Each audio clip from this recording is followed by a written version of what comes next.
ప్రభు నామానం మీ అందరికీ శుభాభివందనలు తెలియజేస్తాను. ఈరోజు మనం ఆలోచించబోయేటువంటి అంశము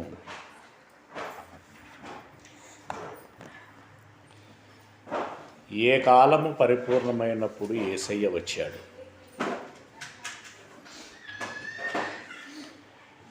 ఏ కాలము పరిపూర్ణమైనప్పుడు యేసయ్య వచ్చాడు.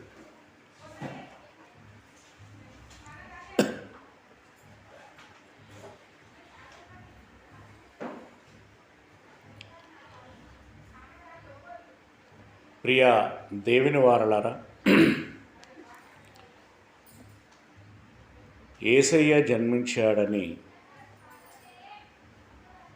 లోకమంతా పండగ చేస్తున్నటువంటి తరుణంలో ఆయన ఎప్పుడు వచ్చాడు, ఎందుకు వచ్చాడు అనేటువంటి విషయాన్ని సుస్పష్టంగా అర్థం చేసుకున్నటువంటి వారు తక్కువ. ఒకవేళ అంతో ఇంతో అర్థమైన ఆచరణలో పెట్టుకుంటున్నటువంటి వారు మరీ తక్కువ. అలాంటి యేసయ్యను గురించి దేవుడు చెప్పినటువంటి అనేక విషయాలు, అనేక కోణాలలో ఉన్నటువంటి సంగతులలో మరొక కోణమును ఈరోజు మనము అర్థం చేసుకునేటువంటి ప్రయత్నం చేద్దాం. ఇందాక మనం బైబిల్ పఠనం చేసినటువంటి దానిలో నుండి ఒక వచనము మళ్ళీ గమనించినట్లయితే, గలతీలో రాసినటువంటి పత్రిక 4వ అధ్యాయము 4వ వచనము. 4వ అధ్యాయము 4వ వచనం. కాలము పరిపూర్ణమైనప్పుడు దేవుడు యేసయ్యను పంపెను. ఆయన స్త్రీ యందు పుట్టి చేయవలసిన కార్యాలు చేశాడు. అది ఏ స్త్రీ యందు అనంటే మరియా, కన్యక అయినటువంటి మరియా గర్భము నుండి వచ్చాడు. అయితే ఆ మరియ గర్భము ద్వారా ఈ లోకములోనికి యేసయ్య పంపించబడితే దేవుడు అతన్ని ఎప్పుడు పంపించాడట అనంటే ఇక్కడ మాట అన్నాడు, కాలము పరిపూర్ణమైనప్పుడు అని అన్నాడు. ఇప్పుడు ప్రశ్న ఏంటంటే, ఏ కాలము పరిపూర్ణమైనప్పుడు దేవుడు యేసయ్యని ఈ లోకములోనికి పంపించాడు? ప్రియ దేవుని వారలారా, కుమారుణ్ణి పంపించాలి అనేటువంటి సంకల్పము లేదా కుమారుని ద్వారా రక్షించబడాలి అనేటువంటి సంకల్పము దేవునికి అనాది కాలములోనే ఉన్నప్పటికీ ఎప్పుడు పంపించాలి అనేటువంటి దానికి కూడా ఒక ప్రణాళిక ఉంది. ఆ ఎప్పుడు అనేటువంటి దానిలో ఇక్కడ చెబుతున్నటువంటి మాట కాలము పరిపూర్ణమైనప్పుడు. ఇప్పుడు దీనిలో సహజంగానే మనకు ఉత్పన్నమవుతున్నటువంటి ప్రశ్న, ఏ కాలము సంపూర్ణమైనప్పుడు?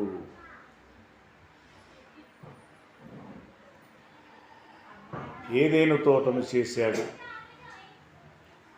ఆదామవ్వలకి జన్మనిచ్చాడు. ఆ తదుపరి అనేకమైనటువంటి సంఘటనలు, చెప్పుకోదగినటువంటి గుర్తులు మనకి కనిపిస్తూ ఉంటాయి దైవ కార్యాలలో. అందులో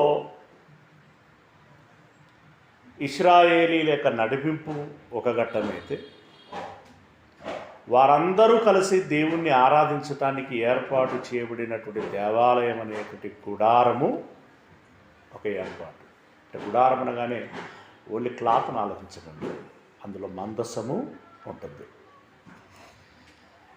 ఇక ఆ పిమ్మట దావీదు గారికి వచ్చినటువంటి ఆలోచన కుతూహలాన్ని బట్టి సొలొమోను ద్వారా నిర్మించబడినటువంటి ఒక సంచలనాత్మకమైనటువంటి దేవాలయం.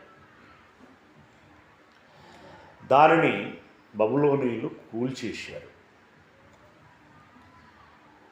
దర్యావేషు కాలము వచ్చే నాటికి దేవాలయంతో పాటు పట్టణాన్ని కూడా నిర్మించటం జరిగింది. అయితే దేవాలయమును మరలా పట్టణమును కట్టుకోవటానికి యిర్మీయా గారికి సెలవిచ్చినటువంటి మాటను బట్టి, దానియేలు గారు చేసినటువంటి ప్రార్థనను బట్టి, దేవుడు కోరేషు అనేటువంటి పారసీకుల రాజుకి ఇచ్చినటువంటి ఆజ్ఞను బట్టి కూలగొట్టబడినటువంటి దేవాలయపు స్థానములో మరలా మందిరమును కట్టుకోవటానికి ఏర్పాట్లు చేయబడ్డాయి. ఈ మందిరము కట్టబడుచున్నటువంటి సమయాన్ని ఒక మైలురాయిగా తీసుకొని, ఏమంటే చరిత్రలో ఏది కూడా విడిచిపెట్టకూడనటువంటి సంగతి అండి. నేను కొత్త నిబంధనకి ఎంత ప్రాధాన్యతనిస్తానో పాత నిబంధనకి కూడా అంతే ప్రాధాన్యతనిస్తాను నేను. కానీ పాటించేది మాత్రం కొత్త నిబంధన. కానీ పాత నిబంధన నుండి చాలా సంగతులను నేను ఈ కొత్త నిబంధనలోని విషయాలను బలపరుచుకోవటానికి, ధృవపరుచుకోవటానికి గమనించుకుంటాను.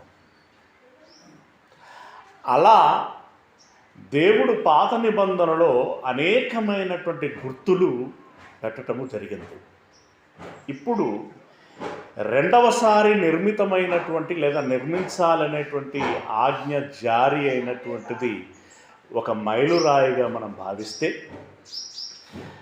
ఆ మైలురాయిని కొలరాయిగా పెట్టుకొని దేవుడు చెప్పుచున్నటువంటి మాట దానియేలు గ్రంథము 9వ అధ్యాయము. దానియేలు గ్రంథం 9వ అధ్యాయము 25వ వచనము. దానియేలు గ్రంథం 9వ అధ్యాయము 25వ వచనం. యెరూషలేమును మరలా కట్టించవచ్చునని ఆజ్ఞ బయలుదేరు సమయము చదవాల్సిందట కాదు. యెరూషలేమును మరలా కట్టించవచ్చునని ఆజ్ఞ బయలుదేరిన సమయము మొదలుకొని,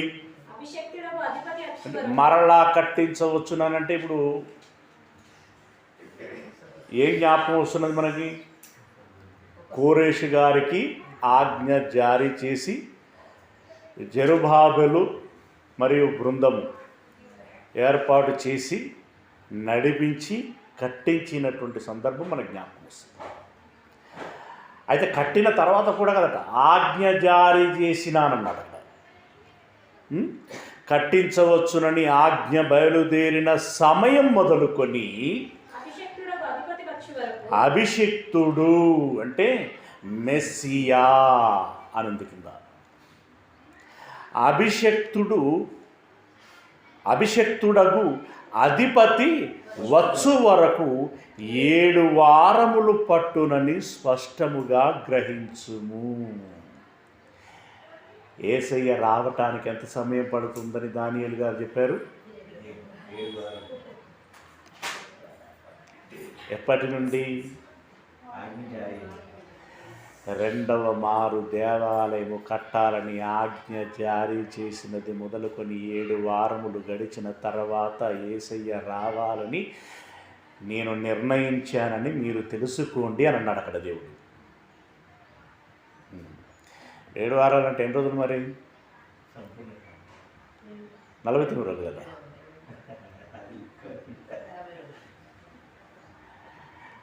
అంటే ఆ కాలం మొదలుకొని, అంటే అది ప్రారంభ లైన్ అయితే, ప్రారంభ మైల్ స్టోన్ అయితే, ఇంకేదో మైల్ స్టోన్ వేశాడు. కాలము ఆ రాయి దగ్గరికి వచ్చేసరికి యేసయ్య రావాలి. అవునా? ఆ మైలురాయి ఎక్కడున్నది? 7 వారముల కాలం అంత దూరంలో ఉంది. 7 వారముల కాలమంత దూరంలో ఉంది. ఇప్పుడు ఆ 7 వారముల దూరములో ఉన్నటువంటి మైల్ స్టోన్ ఏమిటి?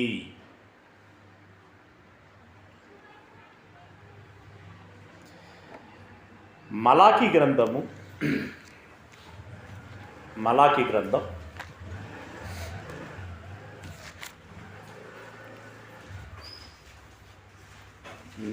4వ అధ్యాయము, మలాకి గ్రంథం 4వ అధ్యాయము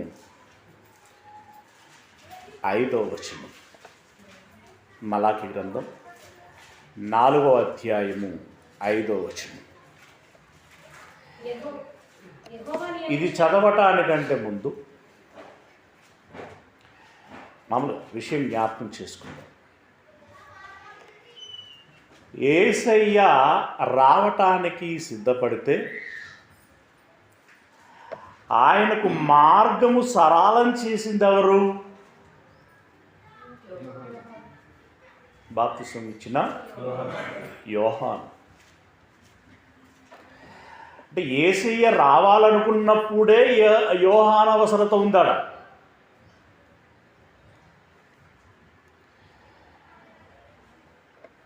ఒక సీఎం వస్తున్నాడన్నప్పుడే సెక్యూరిటీ అక్కడ అలర్ట్ అవుతుంది. యేసయ్య రావాలనుకున్నప్పుడు ఇప్పుడు ఎవరు అలర్ట్ అవ్వాలి? యోహాను గారు అలర్ట్ అయి అక్కడ దారిని క్లియర్ చేయాలి, మార్గము సరళం చేయువాడు. అంటే ఇప్పుడు సెక్యూరిటీ వాళ్ళందరూ వచ్చి జరగండి జరగండి జరగండి జరగండి జరగండి జరగండి ఇట్లా ఇట్లా అంటున్నారు. మనం ఎవరిని చేసుకోవాలి? అఫీషియల్ వస్తున్నాడు అంటే ఈయనను చూస్తే, ఈ సెక్యూరిటీని చూస్తే ఆయన రాకడ మనకి అర్థమవుతూ ఉంటుంది. ఇప్పుడు యోహాను గారిని చూడగానే ఏం అర్థం కావాలి? ఓహో, యేసయ్య వచ్చే కాలము వచ్చింది, యేసయ్య వచ్చే కాలము వచ్చింది. అంటే ఇప్పుడు సంపూర్ణత అనేటువంటి దానిని దేనితో నిర్ణయించాడు అని మనం ఆలోచిస్తే ఇప్పుడు ఈ మాట 5వ వచనం. యెహోవా నియమించిన ఆ భయంకరమైన మహాదినము రాకమునుపు. ఇప్పుడు యేసయ్య రాకడకి, యోహాను గారి రాకడకి సారూప్యత ఉంది అనేది మనం అర్థం చేసుకుంటే ఇప్పుడు వారి ఇరువురు ఏకీభవించి వచ్చినట్టే కదా.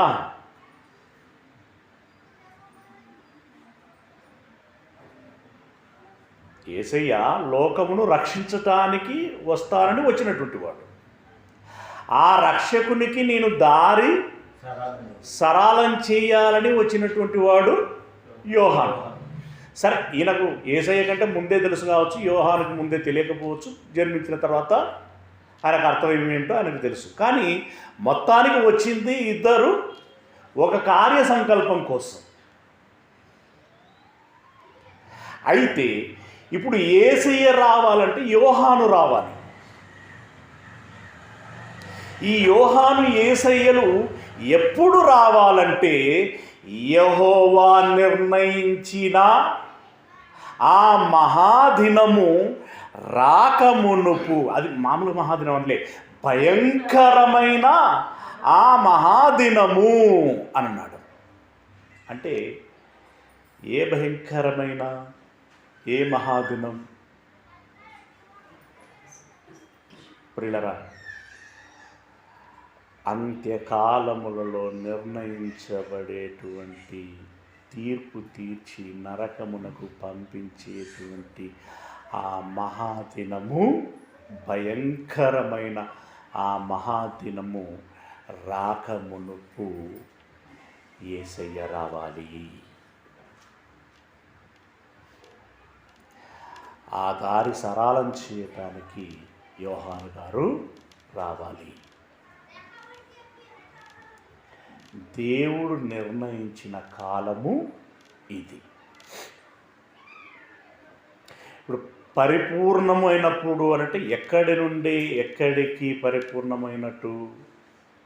ఆజ్ఞ, దేవాలయం మరలా కట్టాలని ఆజ్ఞ జారీ అయినది మొదలుకొని యేసు ప్రభుల వారు ఆ మహాదినము రాకమునుపు రావాలని నిర్ణయించినటువంటి కాలము ఏదైతే ఉందో అది దేవుడు నిర్ణయించినటువంటి కాలము. ఆ కాలము పరిపూర్ణమైనప్పుడు, ఇది పరిపూర్ణమైంది అనేటువంటి విషయము జన్మించిన తర్వాత జరిగినటువంటి ఘట్టాలను బట్టి ఈ మైలురాయిని ఇలా పెట్టుకొని చూసినప్పుడు ఒక నిడివి ఇంత ప్రారంభమైంది, ఇక్కడ ఇలా కొనసాగిన తర్వాత ఇక్కడికి రీచ్ అయ్యేసరికి యేసయ్య జన్మించేటప్పటికి కాలము పరిపూర్ణమైంది అని ఇప్పుడు ఓవరాల్గా మనకు అర్థమవుతుంది. ఇవేవి జరగక మునుపు అర్థమయ్యేది ఎవరికి?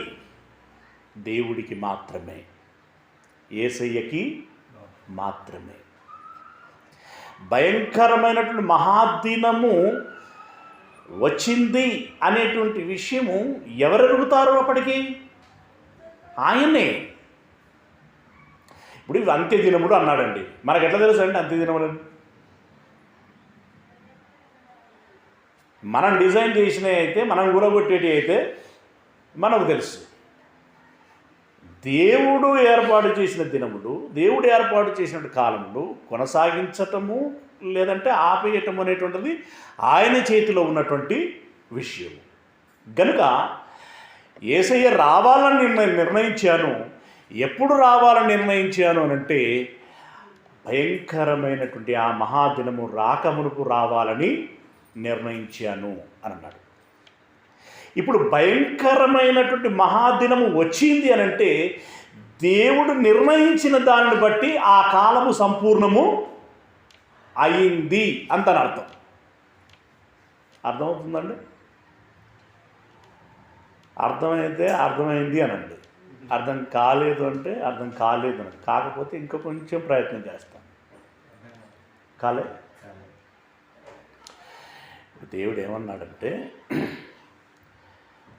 నేను ఎప్పుడు పంపిస్తాను అని అన్నాడు అనంటే, యేసయ్యని ఈ లోకములోనికి ఎప్పుడు పంపిస్తాను అని అన్నాడు అనంటే రెండవసారి దేవాలయం కట్టడం తెలుసు కదా. కట్టడానికంటే ముందు ఆజ్ఞ జారీ అయింది కదా కోరేషు ద్వారా. ఆ ఆజ్ఞ జారీ అయినప్పటి నుండి 7 వారముల తర్వాత పంపిస్తాను. ఎవరిని? యేసయ్యను అని అన్నాడు. అక్కడ ఆ మాట చెప్పాడు. ఓకే, ఇప్పుడు ఈ మలాకికి వచ్చేసరికి ఏం చెప్పాడు? భయంకరమైనటువంటి ఆ మహాదినము అంటే ఏ దినం ఇది? తీర్పు దినం. ఏమండి? తీర్పు దినం. కాకపోతే ఈ తీర్పునకు ముందే ఒక హెచ్చరిక చేసి ఒక అవకాశము మారటానికి కల్పించి తర్వాత తీర్పు తీర్చాలని ఏర్పాటు చేశాడు.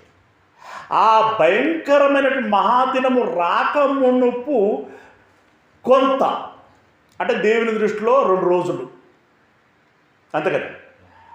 ఆ 2 రోజుల ముందు యేసయ్యని పంపించాలని నిర్ణయించాడు.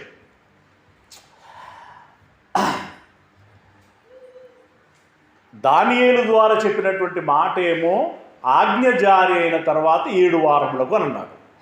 మలాకి ద్వారా తెలియజేస్తున్నటువంటి మాట ఏంటంటే భయంకరమైనటువంటి ఆ మహాదినము రాకమునుపు యేసయ్యను పంపిస్తాను అని చెప్పేసి ఇక్కడ అంటున్నాడు. అంటే దానియేలు ఒక మాట అంటే దానియేలు ఒక వర్షన్లో చెప్పాడు అదే విషయాన్ని, మలాకి గారు మరొక వర్షన్లో చెప్పారు. అక్కడ ప్రారంభం గురించి దానియేలు ప్రస్తావన చేశారు. ఇక్కడ అంత్యము గురించి అంటే అంత్యం అంటే లోకాంతము అని అంత దూరం వెళ్ళకుండా ఇప్పుడు ఆయన రావలసినటువంటి టైమింగ్ అనేటువంటి అంత్యముల గురించి మలాకి గారు చెప్పారు. ఇప్పుడు మలాకి గారు యేసయ్య ఎప్పుడు వస్తాడని చెప్పాడు, ఎప్పుడు వస్తాడని చెప్పాడు? ఇక్కడ రెండు సాంకేతాలు ఉన్నాయి. ఒకటి, భయంకరమైనటువంటి ఆ మహాదినము రాకమునుపు. అంటే ఏంటి? ఆ తీర్పు దినము రాకమునుపు. తీర్పు దినము రాకమునుపే. కానీ తీర్పు దినము రాకమునుపు అనంటే మళ్ళా ఇప్పుడు మనం అనుకున్న ఆ 2 రోజులు, 1 రోజు సంథింగ్, అది ఏ రోజు అయ్యా? తీర్పు దినం రాకమునిపే. తీర్పు దినం రాకమునుపు 1000 సంవత్సరాల, 2000 సంవత్సరాల, 3000, 4000 ఎంతయ్యా ఏంటి అనంటే, యోహాను గారు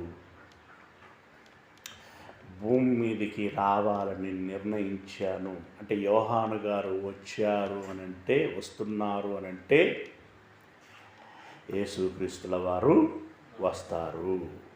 అది నేను నిర్ణయించినటువంటి సమయం. ఇప్పుడు జకర్యానేనా యోహాన్ గారి తండ్రి? యోహాన్ గారి తండ్రి పేరు ఎంత? జకర్యా, నా మెమరీ. తల్లి పేరు ఎలిజబెత్. ఓకే, బాప్తిస్మిచ్చే యోహాన్ గారి యొక్క తల్లిదండ్రులు జకర్యా గారు. అదే, ఆ జకర్యా గారు యాజకత్వం చేస్తున్నటువంటి సమయంలో దేవదూత వచ్చి మా తలకు చెబుతుంది. యాజకుడికి చెప్పిందన్నమాట. అవునా? యాజకుడికి చెప్పింది. అంటే ఇప్పుడు యాజకుడికి దానియేలు గ్రంథం తెలుసా? తెలిసి ఉండదా?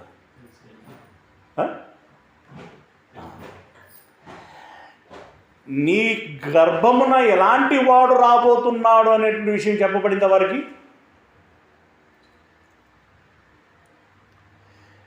ఇప్పుడు జకర్యా, ఎలిజబెత్ల నుండి ఎవరు రాబోతున్నారు అనేటువంటి, ఏదో సాదాసీదా అందరిలో ఒకడుగా వస్తాడు అన్నట్టుగా ఉందా? ఒక ప్రత్యేకతను చెప్పాడా? తండ్రుల హృదయమును పిల్లల వైపును, పిల్లల హృదయమును తండ్రుల వైపును అని చెప్పేసి అనట్లా.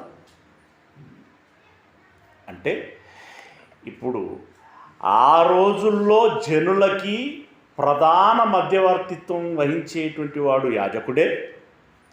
ఆ యాజకుడికి ఈ సరాలం చేయువాడైనటువంటి వ్యక్తిని గురించినటువంటి జాడ చెప్పాడు. అంటే నీ గర్భం నుండే రాబోచున్నాడు. ఇప్పుడు ఆ జకర్యా గారి గనక వెంటనే ఆ దానియేలు గ్రంథంలో చెప్పబడినటువంటి మాట జ్ఞాపకం వస్తే, ఓహో, ఆ దైవజనుడు చెప్పినటువంటి మాట నెరవేరటానికి సమయం ఇప్పుడు వచ్చిందన్నమాట అనేది అర్థమవుతుంది. అంటే ఇప్పుడు ఈ నిడివి ఎంత? దానియేలు గారు ప్రకటించిన తర్వాత సుమారు 490 లేదా 500 సంవత్సరాల కాలము తర్వాత ఈ యేసుక్రీస్తుల వారు రావటం జరిగింది. అంటే దేవుడు నిర్ణయించినటువంటి సమయం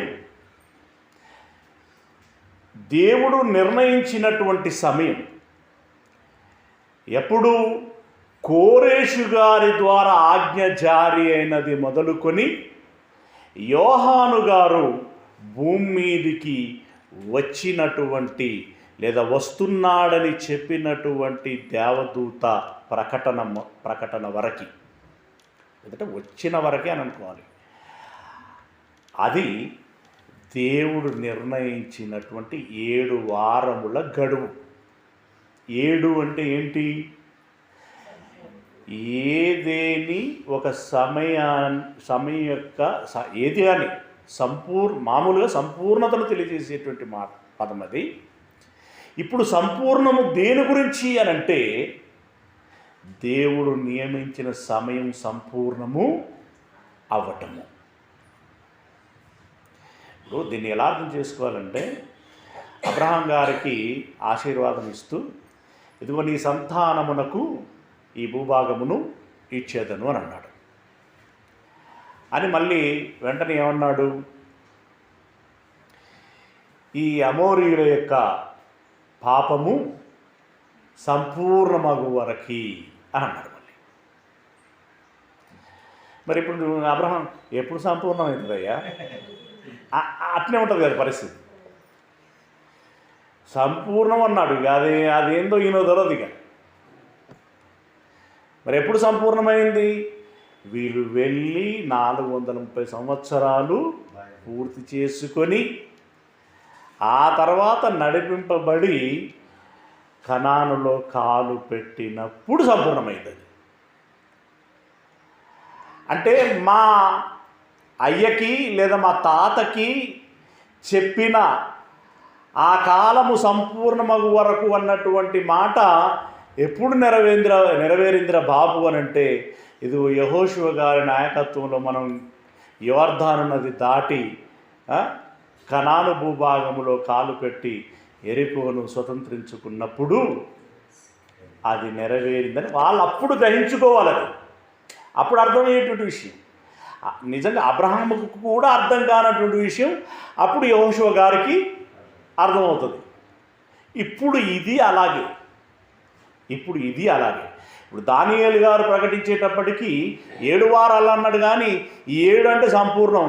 మరి సంపూర్ణం అని అంటే ప్రారంభ మైలురాయి తెలుసు, కానీ ఆ ముగింపు మైలురాయి అప్పుడు వాళ్ళకి తెలియదు. ఆ ముగింపు మైలురాయి ఏంటి అనేటువంటిది ఈ యొక్క మలాకి ద్వారా కొంత క్లూ జారీ చేయడం జరిగింది. భయంకరమైనటువంటి మహాదినము రాక మునుపు యోహాను గారు వచ్చినటువంటి ఆ సరాలం చేయబడిన తర్వాత యేసుక్రీస్తు ఈ లోకములోనికి ఎప్పుడైతే వచ్చాడో అది సంపూర్ణము చేయబడినటువంటి కాలము సంపూర్ణమైన తర్వాత యేసయ్య వచ్చాడు. ప్రారంభవచనం 3వ అధ్యాయం ప్రారంభవచనం. ఇదిగో నాకు ముందుగా మార్గము సిద్ధపరచుటకై నేను నా దూతను పంపుచున్నాను. మీరు వెదకుచున్న ప్రభువు అనగా మీరు కోరేటువంటి నిబంధన దూత తన ఆలయమునకు హఠాత్తుగా వచ్చును. ఇదిగో ఆయన వచ్చుచున్నాడని సైన్యములకు అధిపతి యెహోవా సెలవిచ్చుచున్నాడు. ఈ మాట ఎవరి గురించి అనుకుంటున్నారు? యేసయ్య గురించి. నిబంధన దూత అంటే క్రొత్త నిబంధన ఇచ్చిన వ్యక్తి. ఆయన వచ్చుచున్నాడు అంటే ఆయన వచ్చుచున్నాడు అనేటువంటి విషయాన్ని ప్రారంభించి ఇదంతా కొనసాగించి ఆయన రావటానికి ఇదిగో అంటే ఇక్కడ ఏలియా అనేటువంటి పదప్రయోగం చేశాడు మనకు లాస్ట్లో. కాకపోతే ఆ ఏలియా ఎవరు అంటే మనం ఇందాక చదువుకున్నామే 5వ వచనంలో, 4వ అధ్యాయం 5వ వచనంలో, 4వ అధ్యాయం 5వ వచనంలో యెహోవా నియమించిన భయంకరమైన మహాదినము రాకమునుపు నేను ప్రవక్త ఏలియాను మీ యొద్దకు పంపుదును. ఏలియా ఎట్లా వస్తాడయ్యా అని చెప్పి మనకు ప్రశ్న వస్తే మళ్ళీ యేసుక్రీస్తు వారు ఏం చెప్పారు? బాప్తిస్మిచ్చిన యోహాను ఉద్దేశించి ఇదిగో రాబో ఏలియా ఇతడే అని అన్నాడు. రైట్. అంటే యేసుక్రీస్తు వస్తున్నాడు అని చెప్పి 3వ అధ్యాయం ప్రారంభ వచనంలో చెప్పి ఆయన రాకడకు ముందు ఏలియా వస్తాడు లేదా యోహాను వస్తాడని 4వ అధ్యాయం 5వ వచనంలో చెప్తున్నాడు. రైట్. ఆయన నిబంధన దూత ఆలయమునకు ఎలా వచ్చును అంటే హఠాత్తుగా వచ్చును. అంటే వస్తాడు అని చెప్పడం జరిగింది, కాలము సంపూర్ణమైనప్పుడు వస్తాడు అని చెప్పడం జరిగింది. కానీ వాస్తవానికి కన్యమేరీకి గర్భము అయి బెత్లెహేము గ్రామములో జన్మించి 30 సంవత్సరాలు ఆయన పెరిగి దేవాలయమునకు వచ్చి తన గురించి వ్రాయబడినటువంటి యెషయా గ్రంథములోని ప్రవచనాన్ని చదివి ఇదిగో అది ఈ దినమున నెరవేరింది అనేంతవరకు ఈ సమాజానికి తెలియదు. నెరవేరింది అన్నప్పుడు ఏమైందన్నమాట? కాలము సంపూర్ణమైంది. అది అలా యేసయ్యను పంపించాడు. 2వ వచనం అయితే ఆయన వచ్చు దినమును ఎవరు సహింపగలరు? ఆయన రాకట ఎవరికైనా ఇష్టం ఉందా? ఇట్లా పుట్టాడట అని తెలవగానే హీరో చంపాలనుకున్నాడు. తర్వాత ఆయన దెబ్బ చూసినటువంటి వాళ్ళలో సింపుల్గా మనకు అర్థమైపోయింది. కానీ ఆయన తన స్వకీయుల యుద్ధకు వచ్చాను, వాళ్ళెవరు కూడా ఆయనను చేర్చుకొనలేదు అనేటువంటి దాంట్లో ఎంత భయంకరమైన దుస్థితి అంటే, ఆయన జన్మించటానికి ఒక స్థలము కూడా ఇవ్వనటువంటి దుస్థితి యేసయ్యకి. రైట్.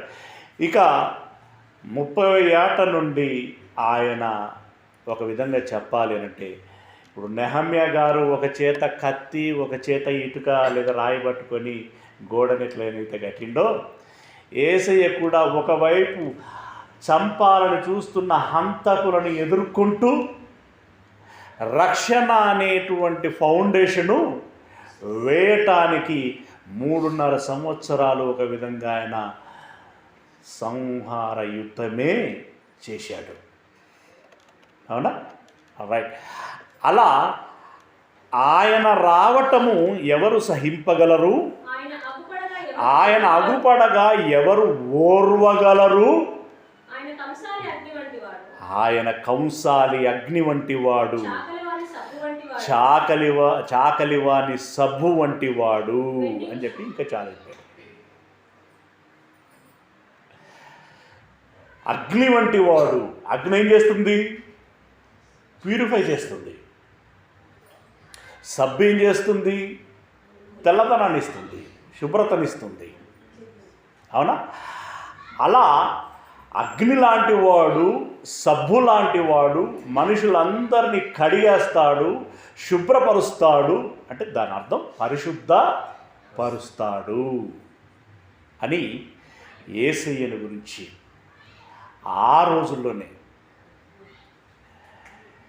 కొన్ని విషయాలండి ఈ ప్రవక్తలు దాని అర్థం ఏంటో తెలియకుండానే ప్రవచించిన సందర్భాలు ఉన్నాయి. అంటే వాళ్ళు నిమిత్త మాత్రులు కదా, వాళ్ళకు కూడా కొన్ని విషయాలు తెలియవు. అలా ప్రవచించారు.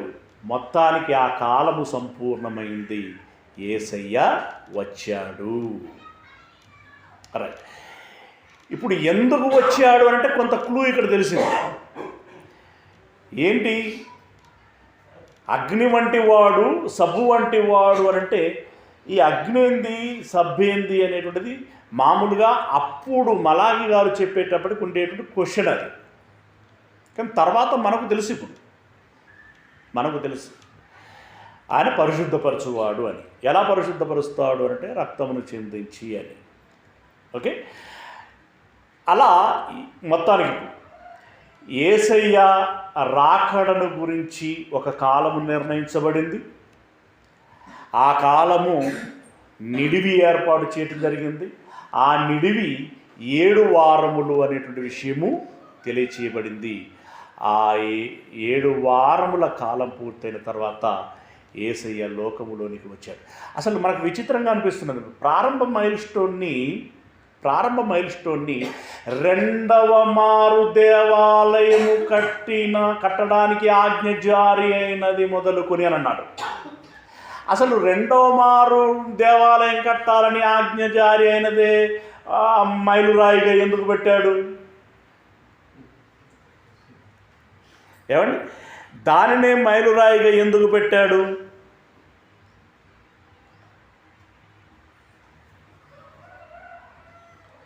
థింక్ చేయండి, ఏమై ఉండొచ్చు.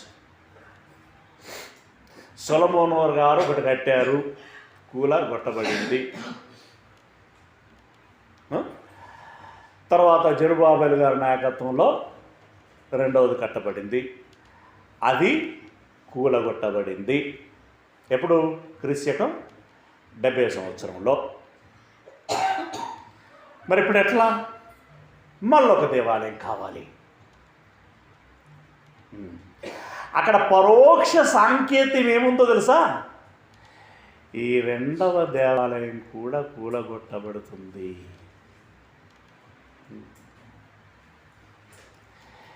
శిష్యులు దేవాలయానికి వెళ్ళి దాన్ని కట్టడం గురించి చూపిస్తూ ఉంటే ఆయన ఏమన్నాడు, ఇది కూడా ఒక పడగొట్టబడుతురా బాబు అన్నాడు. ఇది కూడా పడగొట్టబడుతుంది అన్నమాట. అదేంటి ప్రభు అంత మాట అంటే, ఏం లేదు, జస్ట్ 3 డేస్లో మళ్ళీ కట్టేస్తాను అన్నాడు. 3 డేస్లో మళ్ళీ కట్టేస్తాను. ఇప్పుడు మన ప్రారంభ వచనంలో మీరు క్యాచ్ చేస్తారేమో అని ఆశించాను. ఇక్కడ ఏమన్నాడు 3వ అధ్యాయం ప్రారంభ వచనంలో, నా దూతను పంపుచున్నాను, మీరు వెదకుచున్న, అంటే మీరు కోరుకుంటున్నా అనమాట, మీరు వెదకుచున్న ప్రభువు అనగా మీరు కోరు నిబంధన దూత తన ఆలయమునకు, అది తన ఆలయమునకు, తన ఆలయమునకంటే తాను కట్టిన ఆలయము, మూలరాయిగా వేయబడి, తర్వాత పేతురు, యోహాను, ఆంద్రేయ, యాకోబు అనేటువంటి రాళ్ళన్నీ పేర్చబడి కట్టబడిన ఆలయము.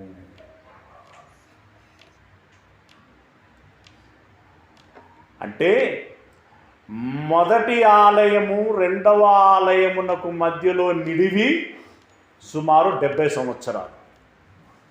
అంటే మొదటి ఆలయం పడగొట్టబడి రెండవ ఆలయం ప్రారంభించటానికి, ఓకే, సరే, పూర్తవడానికి 7 సంవత్సరాలు పట్టింది. 77, 80 సంవత్సరాలు వేసుకోండి. దాని నిడివి 77-80 సంవత్సరాలు. ఇప్పుడు రెండవ ఆలయం పడగొట్టబడింది.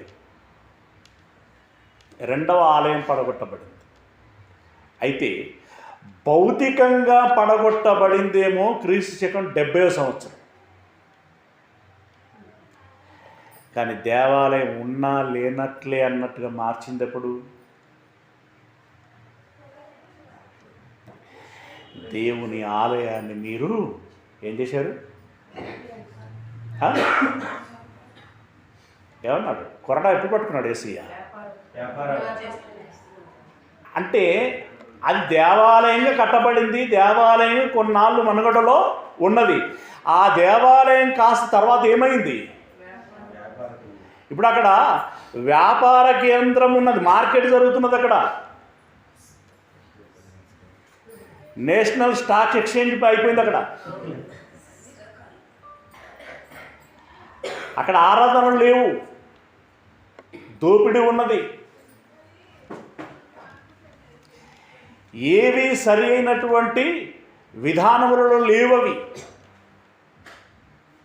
అమావాస్య ఎప్పుడైపోతుందా అని ఎదురు చూశారట. ఇక రకరకాలుగా ఉన్నాయి, రకరకాలుగా జరిగాయి, చెప్పాడు మనకి. అంటే దేవాలయము భౌతికంగానేమో 70 సంవత్సరంలో పడగొట్టబడితే ఆత్మీయంగా ఎప్పుడు పడగొట్టబడింది? అది ఎప్పుడు పడగొట్టబడింది? స్వచ్ఛమైన ఆరాధనలు జరగవలసినటువంటి చోట ఎప్పుడైతే వ్యాపారంగా అది మారిపోయిందో అప్పుడే పడగొట్టబడింది. అది పడగొట్టబడింది అని అనగానే వెంటనే ఇప్పుడు ఏమవ్వాలి? ఇంకొక ఆలయము కట్టాలి. ఆ ఆలయమే ఆత్మీయంగా తన పిల్లలైనటువంటి పరిశుద్ధులు అనేటువంటి రాళ్ళ ద్వారా కట్టబడినటువంటి ఆలయం. ఈ ఆలయముకు ఆయనే మూలరాయి అయి, అంటే యేసయ్య మూలరాయి అయి మిగిలిన రాళ్ళన్నిటిని పేర్చి ఆ రకంగా ఆలయమును ఏర్పాటు చేశాడు. ఇది ఆయన వచ్చి ప్రారంభించేంత వరకు ఎవరు గమనించుకోలేనటువంటి పరిస్థితి. అంతేనా? ఇప్పుడు ఆయన వచ్చి నేను ఫలానా అని చెప్పుకున్న తర్వాత కదా వీళ్ళకి అర్థమైంది. అంతవరకు వాళ్ళకి ఏం అర్థం కాల, వాళ్ళకేం తెలియదు. హఠాత్తుగా అన్నాడు. అందుకే హఠాత్తుగా, రైట్, అలా వచ్చాడు. వచ్చిన ఆయన ఉద్దేశం ఏంటో కొంత ఇక్కడ మనకు చెప్పబడింది. దాన్ని కొంచెం ఇంకా క్రొత్త నిబంధనలో కోర్స్ ఇవి రొటీన్ వర్డ్స్ మనకి, అంటే రెగ్యులర్గా చదువుకునేటువంటి వచనాలు ప్రతి పాఠంలో ఏదో ఒక సందర్భంలో ప్రత్యక్షంగానో పరోక్షంగానో మనం చదువుకుంటాం. కాకపోతే ఈరోజు ఈ విధంగా కూడుకున్నాం కాబట్టి దాన్ని మరొకసారి ధ్యానం చేద్దాం. యోహాను గారు రాసినటువంటి మొదటి పత్రిక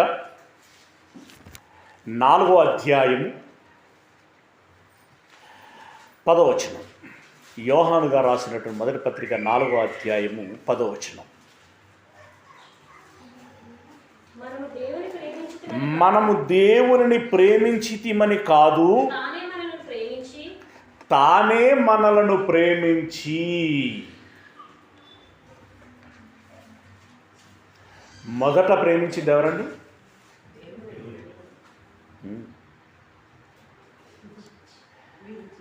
దేవుడు మనలను మొదటగా ప్రేమించాడు. ఇప్పుడు మనం ఫస్ట్ ప్రేమిస్తున్నది ఎవరిని? నిజం చెప్పండి.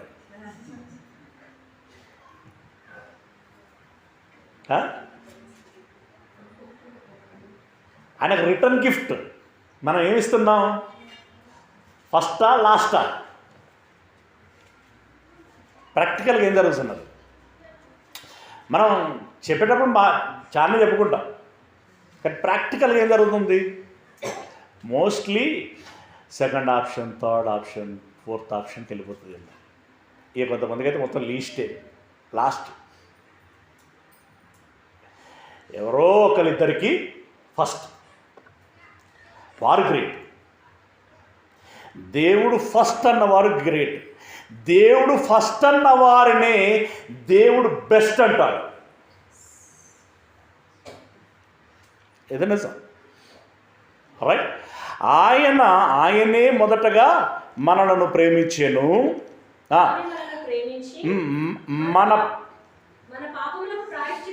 మన పాపములకు ప్రాయశ్చిత్తమై ఉండుటకు తన కుమారుణ్ణి పంపెను. ఇందులో ప్రేమయున్నది. ఏం ప్రేమ ఉన్నది ఇందులో? ముచ్చటపడి ఒక కొడుకును కన్నాడండి ఆయన పేరు యేసు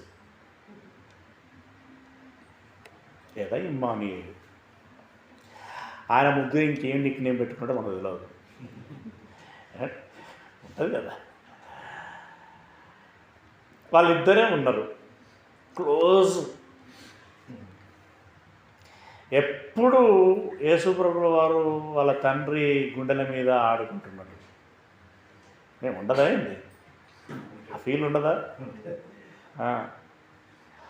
డాడీ డాడీ డాడీ అని చెప్పేసి ఆయన చుట్టే తిరుగుతున్నాడు. ఏంట్రా అని చెప్పేసి అంటూ ఈయన ఆస్వాదిస్తున్నాడు. వాళ్ళు ఏదో మంచి జిగ్రీగా ఉన్నారండి. ఇప్పుడు హఠాత్తుగా భూమి మీద పెద్ద సమస్య వచ్చి పడ్డది. దాన్ని సాల్వ్ చేయాలంటే ఆ సమర్థత ఈ మొదటి కొడుకు, ఈయన ఎవరినైతే అతిగా ప్రేమిస్తున్నాడో ఇష్టపడుచున్నాడో ఆయనే సాల్వ్ చేయగలడు. ఇప్పుడు పంపించాలి. దానికి ఎంత బాధ ఉంటుంది? ఇంతెందుకండి, బుడ్డోడు బడికి వెళ్తున్నాడంటేనే పోతున్నప్పుడు అమ్మా నాన్నలు ఏం చేస్తారు? ఏడుస్తారు. హాస్టల్కి పంపించేటప్పుడు ఏం చేస్తారు? ఏడుస్తారు. అమెరికాలో సాఫ్ట్వేర్ ఉద్యోగం చేయడానికి వెళ్తున్నాడు, నెలకు 2 లక్షల జీతము అని అంత సర్ప్రైజ్ న్యూస్గా చెప్పుకొని బంధువులకి పక్కన ఉన్నటువంటి వాళ్ళకి స్వీట్లు పంచుకున్న వీళ్ళే మళ్ళీ పంపించేటప్పుడు ఏం చేస్తారు? అంటే దీన్ని బట్టి మనం అర్థం చేసుకోవాల్సింది ఏంటి? ఏదో ఒక సెంటిమెంట్ ఉంటుంది ఆ లోపల, ఏదో ఒక సాఫ్ట్ కార్న్ ఉంటుంది. అది కదిలింపబడితే హర్ట్ అవుతుంది, బాధపడుతుంది. ఆ బాధను తట్టుకోవటంలోనే దేవుని యొక్క ప్రేమ మనకు కనిపిస్తుంది. ఇందులో ప్రేమ ఉన్నది. అంటే ఈ 2 రకాల ప్రేమలు కనపడతాయి. ఒకటి నశించిపోతున్న మనల్ని బ్రతికించుకోవాలనేటువంటి ప్రేమ, తాను అతిగా ఇష్టపడుతున్నటువంటి తన కుమారుణ్ణి 33.5 సంవత్సరాలు దూరముగా ఉంచుతున్నటువంటి ప్రేమ. ఇందులో ప్రేమ ఉన్నది. ఏమండి, దీని ద్వారా ఇప్పుడు మనం తండ్రితో కంపేర్ చేసుకున్నప్పుడు, యేసయ్యతో కంపేర్ చేసుకున్నప్పుడు మన లవ్ పర్సంటేజ్ ఏంటి అనేటువంటి, ఎంత అనేటువంటి విషయం మనకు అర్థమైపోతుంది. ఎస్, ఇలాంటి వచనాలు మనం ఇదివరకు చదువుకున్నాయి అనేటువంటిది ఎన్నిసార్లు చదువుకున్నాం అనేటువంటిది కాదు, ఇది ఎన్నిసార్లు విన్నామనేటువంటిది కాదు, ఎంతగా మనకు అప్లయన్స్ చేసుకుంటున్నాము అనేటువంటిది ముఖ్యము. ఎస్, మొత్తానికి ఇక్కడ చెప్పినటువంటి మాట, ప్రాయశ్చిత్తమై ఉండుటకు కుమారుణ్ణి పంపేను. ప్రేమించి దేనికోసమై పంపాడట? ప్రాయశ్చిత్తమై. ఈ దేని ప్రాయశ్చిత్తానికి? మన పాపముల, అంటే మనం చేసినటువంటి పాపాల విషయంలో మనం రియలైజ్ అయ్యి ఒక భావోద్వేగానికి గురై, నేను తప్పు చేశాను దేవా, నిజంగా ఇది నేరమే, ఘోరమే, తెలుసో తెలియకో చేశాను తండ్రి, నన్ను క్షమించండి అనేటువంటి చింతన వచ్చులాగున యేసయ్యని భూలోకంలోనికి పంపించాడు. ఇది మొదటిది. ఇప్పుడు ఇంటికి ఎందుకు వచ్చినవరా అక్కడనే జావక అని పలికినటువంటి యేసయ్య తమ్ముడైన యాకోబే యేసయ్య చచ్చిన తర్వాత ఏమయ్యాడు? శిష్యుల్లో మీట్ అయ్యాడు. కల ఎక్కడొచ్చిందంటే ఆయనకు పాశ్చాత్తాపం. అరే, నా అన్నను నేను ఆ రోజు ఎంత మాట అన్నాను అనిపించి ఉండదు. చింతన, అప్రాయచిత్తము కలుగులాగున యేసయ్యని ఈ లోకంలోకి పంపించాడు. ఏమండి, యేసయ్య వచ్చాడని చెప్పి పెయింట్లు వేసుకొని, స్టార్లు పెట్టుకొని, ట్రీలు పెట్టుకొని, మిల్క్ అనేటువంటి ఆ బల్బులు పెట్టుకొని, మంచి రిథం పెట్టుకొని, సౌండ్ పెట్టుకొని, డాన్సులు వేసుకొని, కేకులు కట్ చేసుకొని, మనం కొత్త వస్త్రాలు వేసుకొని, ఇదంతా అయిపోయిన తర్వాత మంచి భోజనాలు, సహపంక్తి భోజనాలు ఏర్పాటు చేసుకొని, happy Christmas, happy Christmas, merry Christmas, merry Christmas అని కేరింతలు కొట్టి చప్పట్లు కొట్టుకొని వెళ్ళటానికి కాదండి క్రిస్మస్. అసలు సిసలైనటువంటి ఉద్దేశ్యము ఎప్పుడు నెరవేరినట్టు, ఎప్పుడు సంతోషించాలి. నీ బ్రతుకులో మార్పు లేకుండా నీవు ఇలాంటి కార్యక్రమాలు ఎన్ని చేసుకున్నా వ్యర్థం అన్నంతవరకు పరిమితం అవ్వదు. అది ప్రమాదం కాదా? ఈ బ్రతుకుల్లో మార్పు లేకుండా ఇవన్నీ చేసేటువంటి ఆ పరిస్థితి ప్రమాదం కాదా? వారిని ఏమంటారు? వేషధారులు అని అంటారు. అంటారా అన్నరా? వేషధారులు. వీళ్ళు ఆర్టిఫిషియల్గా ఇది కావాలి, అలా ఉండాలి, ఇలా ఉండాలని కోరుకునేటువంటి వారే కానీ ఆత్మీయంగా మనం ఇలా కొత్తదనాన్ని సంతరించుకుందాం, ఈ సంవత్సరానికి ఇంత మార్పు మనలో కనిపించుకుందాము, ఇంత వెలుగును మనలో నింపుకుందాము అని ఆ రకమైనటువంటి ప్రయత్నం ఉండదండి. ఇలాంటి టైంలో అలాంటి మాటలు చెప్పినోడు వాళ్ళకి చాలా చీప్గా కనిపిస్తాడు. ఏడేంట్రా అసలు హ్యాపీ మూడంతా చెడగొడతాడు కదా. రైట్, ప్రాయశ్చిత్తము కలగటానికి యేసయ్యను పంపించాడు. అది మనకి ఇప్పుడు మనం అది నేర్చుకుంటే, అంటే అసలు ఇది అసలైన క్రిస్మస్ అని చెప్పి కూడా నేను అనలేను, ఆ మాట సరైనటువంటి కాదు కనుక. కానీ ఒకవేళ కాస్త కొంచెం ఆదన్న ఊహ వాళ్ళకు తట్టడానికి వాడుచున్నాను నేను. ఏమని? నిజంగా నీలో ప్రాయశ్చిత్తం కలిగితే అది నీకు క్రిస్మస్. అవునా? మరొక మాట, యోహాను గారు రాసినటువంటి సువార్త 3వ అధ్యాయము 17వ వచనం. యోహాను సువార్త 3వ అధ్యాయము 17వ వచనం. లోకము లోకము తన కుమారుని ద్వారా రక్షణ పొందుటకే కానీ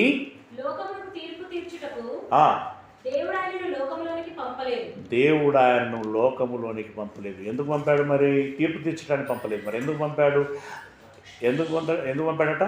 రక్షణ పొందుటకే అన్నాడు. అంటే ఇప్పుడు యేసయ్య ఎందుకు వచ్చినట్టు లోకంలోనికి? రక్షించటానికి వచ్చాడు. ఇప్పుడు డిసెంబర్ 25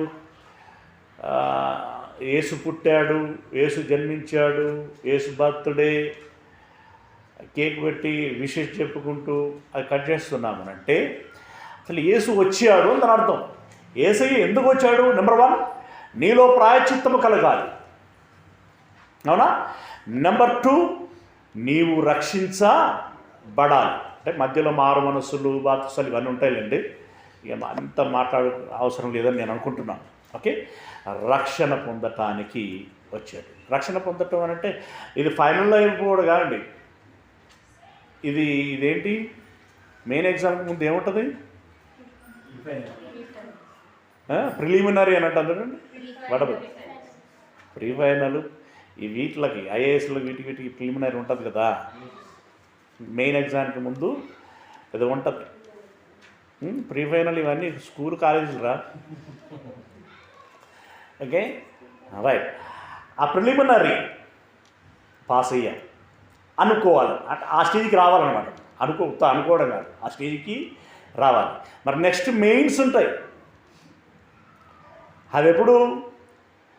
నువ్వు మరణించినప్పుడు పాస్ ఆపేలాను పత్రం ఇస్తాడు.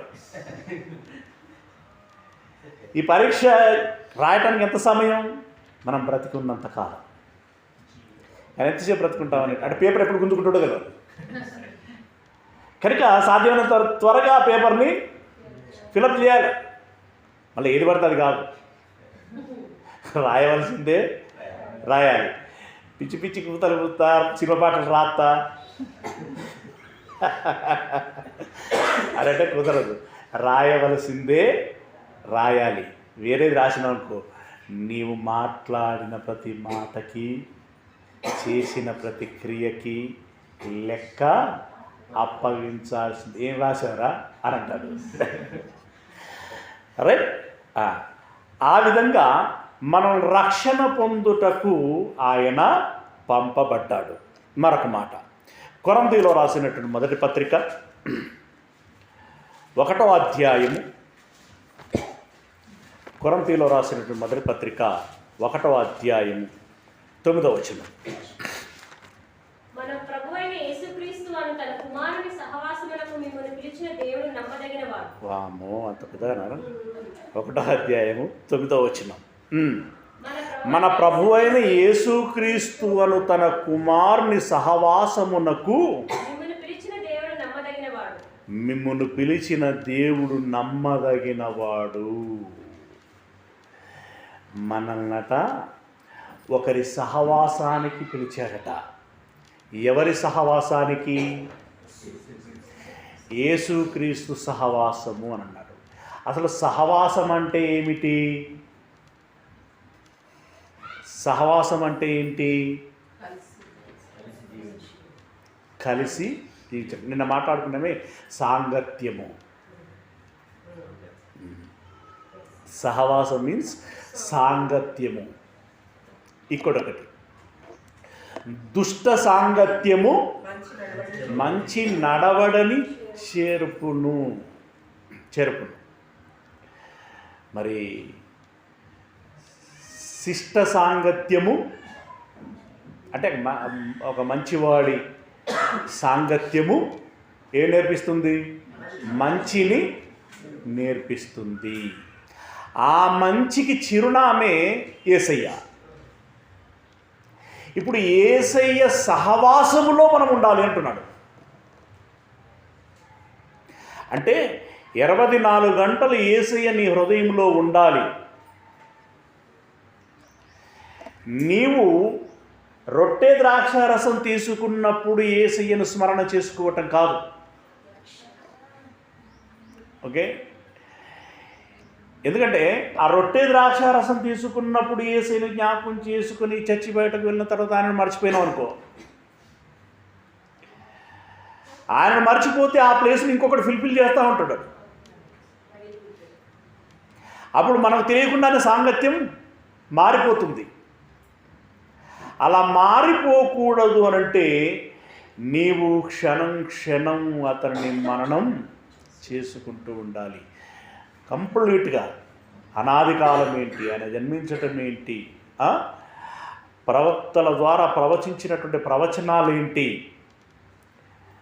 ఆయన వచ్చిన విధానం ఏంటి, చేసిన బోధ ఏంటి, మరణించిన మరణం ఏంటి, ఈ వాక్యం ద్వారా మనకు నేర్పిస్తున్నది ఏంటి అని ప్రతిదీ కూడా మనకు మామూలుగా పాటలు పాడే వాళ్ళు ఉన్నారనుకోండి, వారు ఏమాత్రం ఇట్లా ఛాన్స్ వచ్చినా కూడా ఏదో గులుగినట్టుగా పాడుతూనే ఉంటారు వాళ్ళు, అవునా? అలా మనము 24 గంటలు యేసయ్యను జ్ఞాపకం చేసుకోవాలి. యేసయ్యను అంటే కూర్చున్నప్పుడు అమ్మయ్య ఏసా,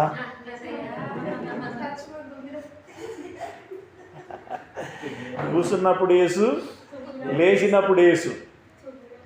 ఓకే, దాని తప్పు అని నేను అనట్లేదు, కానీ ఆ పదం మాత్రమే పలికి మిగతాదంతా మాత్రం నీది అని అంటే మాత్రం బాగుండదు. ఓకే, యేసయ్యని అలా యేసయ్యని స్మరణ చేసుకోవడం అంటే దాని అర్థం ఏంటి? ఇందాక నేను చెప్పినటువంటి ఆయన గురించినటువంటి సంకల్పం అంతా ఏదైతే ఉన్నదో దాని అంతటినీ జ్ఞాపకం చేసుకుంటూ ఉండాలి. ఆ రకంగా మనం యేసయ్య సహవాసంలో గడపాలి. ఇప్పుడు 24 గంటలు బైబిల్ స్టడీకి వెళ్తున్నామండి, రోజు ధ్యానం, లేఖనాల పరిశోధన పెట్టాం, ఒక వారం రోజులు పెట్టాం, ఉదయం సాయంత్రం రోజుకు 2 క్లాసులు లేదా 3 క్లాసులు చెప్తున్నారు, పాటలు పాడుతున్నారు, ప్రార్థన చేస్తున్నారు. అంటే ఇప్పుడు ఎవరి సహవాసంలో ఉన్నట్టు? మనం యేసయ్య సహవాసంలో ఉన్నట్టు. ఏమండి, వారం రోజులు కాదు కదా, వారం ఒక్క రోజు కూడా నువ్వు యేసయ్య దగ్గర అంటే వాక్యం వినడానికి చర్చికి రాలేదంటే దాని అర్థం ఏంటి? సహవాసానికి దూరముగా ఉంటున్నావు అని అర్థం.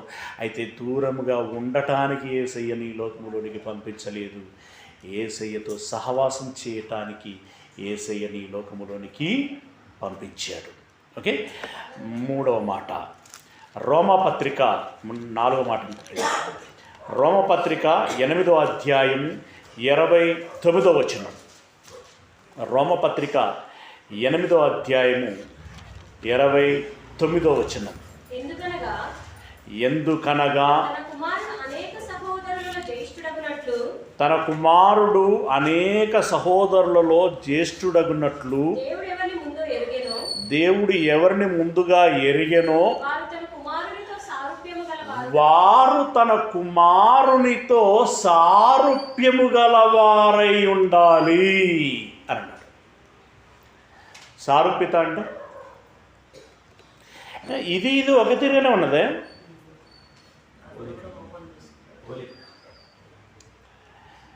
బట్టల షాప్కి వెళ్ళిన తర్వాత ఆర్డర్ ఇట్లా వరిసిండి అనుకోండి, ఇది అంటే దాని అర్థం ఏంటి? సారూప్యత ఉంది, రెండు ఒకే విధంగా ఉన్నాయి. ఆ రకంగా మనం ఇప్పుడు ఎవరి మాదిరిగా ఉండాలి?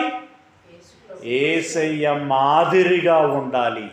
యేసయ్య ఏమంటే ఇవి నాకు మరల చెప్పాలి అంటే నేను ఏదో యాంత్రికంగా పలుకుతున్నానేమో అన్నట్టుగా అనిపిస్తూ ఉంటుంది నా ఫీల్.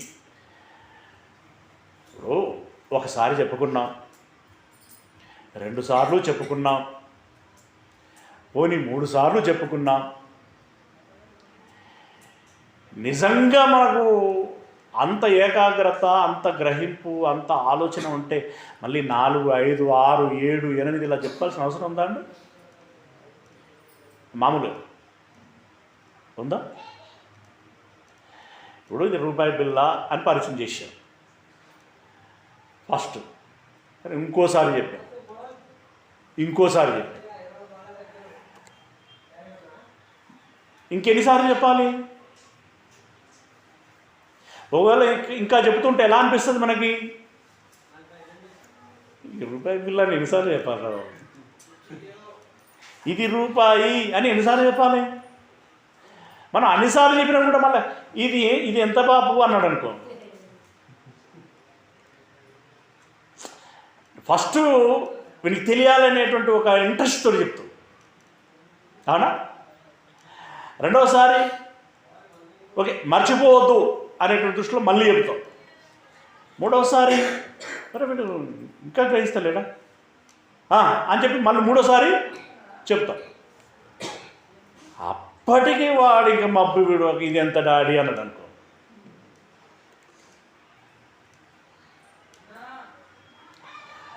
అప్పుడు ఎలా ఉంటుంది, ఏదో చెప్పాలి కాబట్టి చెప్తాం అంతే.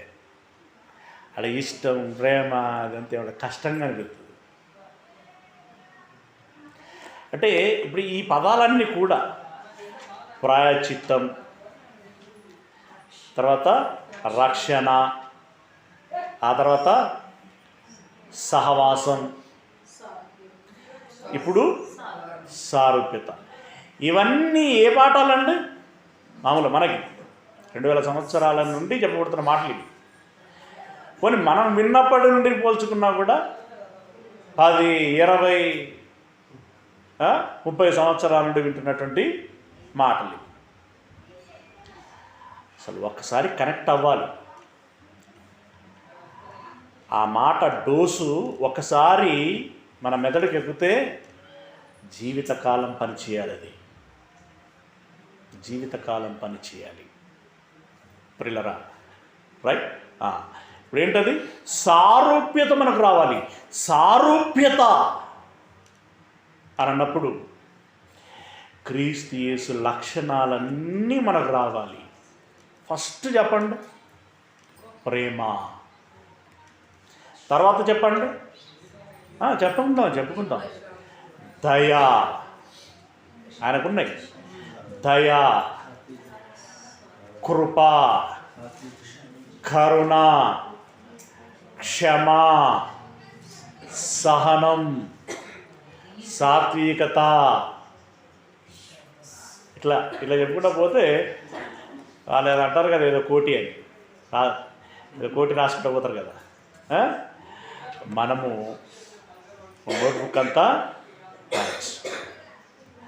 అన్ని రకాలైనటువంటి గుణాలు మనలో పెరగాలి. అది కాకుండా వేరే టెంపర్మెంట్ వస్తున్నది అని అంటే మనలో ఏం లేదన్నమాట, సారూప్యత లేదు. దయచేసి సారూప్యతని సంతరించుకోవాలి. వారికి మాత్రమే క్రీస్తు యేసు వలె మహిమగల శరీరమును ధరించుకొని ఆ మహిమగల లోకములోనికి వెళ్ళగలిగేటువంటి అర్హత లభిస్తుంది.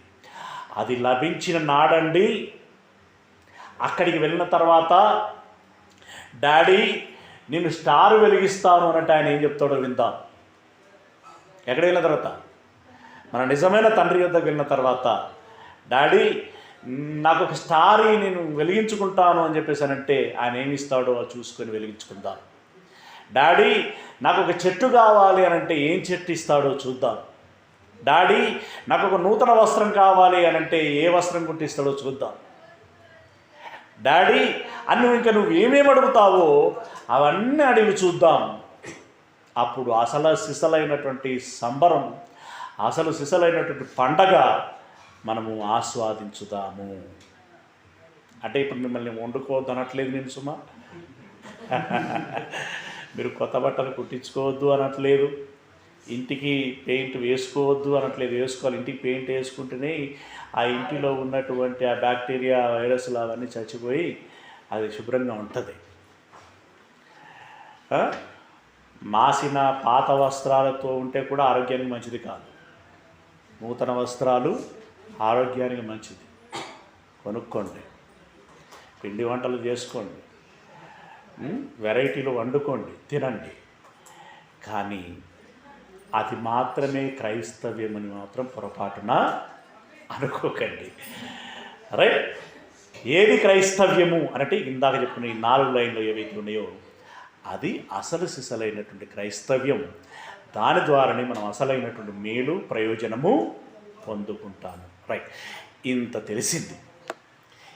తెలిసిన తర్వాత ఇక ఏంది నెక్స్ట్? మరి ఇప్పుడు మనకి ఇంత తెలిసింది అంటే మనకి ఇంత తెలిసిందంటే నేను ఇందాక చెప్పాను కదా, ఇట్లా నువ్వు ఫ్రెషర్గా వచ్చి ఉన్నావండి. ఇదివరకు నువ్వు ఫ్రెషర్గా వచ్చి ఉన్నావు. వచ్చిన తర్వాత ఇవన్నీ తెలిసాయి. సరే నేను కొత్తోని కదా, మళ్ళీ నేను రివిజన్ చేసుకున్నాం. రెండోసారి అయింది, మూడోసారి అయింది. ఇప్పుడు నెక్స్ట్ ఏంటి మరి? ఇప్పుడు సువార్త విన్నావు, పాశ్చాత్తాపడ్డావు, తర్వాత సహవాసంలోనికి వచ్చావు, తర్వాత సారూప్యతలోనికి వస్తున్నావు. వచ్చావు. వచ్చిన తర్వాత ఏంటి ఇప్పుడు? నేను నా ఇష్టమును నెరవేర్చుకోవటానికి రాలేదు కానీ అంటే జన్మించలేదు కానీ అని దాని అర్థం. అంతే కదా మన భాషలో. నేను నా ఇష్టమును నెరవేర్చుకోవటానికి జన్మించలేదు కానీ పరలోకమందున్న నా తండ్రి ఇష్టమును నెరవేర్చడానికి మాత్రమే నేను వచ్చి ఉన్నాను. ఆయన అంటే యేసయ్య పరలోకమందున్నటువంటి తండ్రి ఇష్టాన్ని నెరవేర్చడానికి వచ్చాడు. మరి మనము వచ్చాడు కదా, మనము ఎవరి ఇష్టాన్ని నెరవేర్చడానికి వచ్చి ఉన్నాం? నా జీవితం నీకు అంకితం అని అంటాడు. ఎవరికి? So called persons. ఒక్కొక్కరికి అడాప్ట్ అయిపోతూ ఉంటారండి. ఒక్కొక్కరికి అడాప్ట్ అయిపోతుంటారు, అంకితాలు చేసుకుంటుంటారు. కానీ యేసయ్య ఎవరికి అంకితం చేసుకున్నాడు? తండ్రికి, దేవుడికి. ఇప్పుడు మన నోట ఏం రావాలి? పౌలు గారు చిన్న సలహా ఇచ్చారు. అది చూసుకొని ఉంచుకుందాం. గలతీలో రాసిన పత్రిక 1వ అధ్యాయము 5వ వచనం. గలతీలో రాసినటువంటి పత్రిక 1వ అధ్యాయము 5వ వచనం.